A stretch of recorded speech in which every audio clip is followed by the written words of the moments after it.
Guys, natanggap natin, oh. Ito yung tanggap ngayon, galing sa kapatid. So, ang issue ng motherboard niya is ito yung board niya, sira yung processor.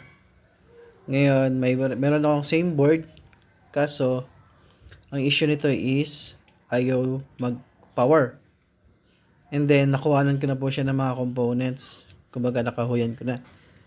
Trinay ko i-transplant yung mga missing components galing dito sa board niya. Yan.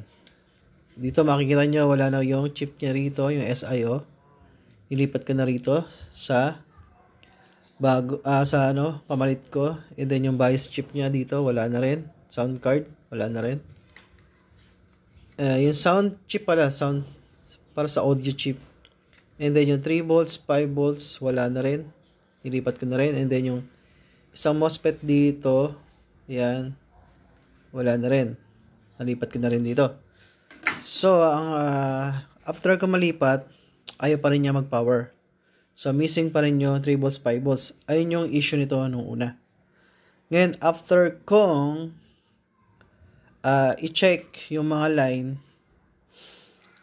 dito sa part na to, ito yung enable LDO 3 volts 5 volts. Diyan po nagkaroon ng problem. Kaya ayaw magkaroon ng 3 volts 5 volts. Kasi itong voltage divider na yan is nagkakaroon na siya ng faulty. So ang ginawa ko, galing sa donor board, dito sa original board, nilipat ko lang. Ayun, success. After ko malipat, naging success po. Yan guys, maraming po salamat. Please follow my Facebook page, YouTube channel, and TikTok. Salamat!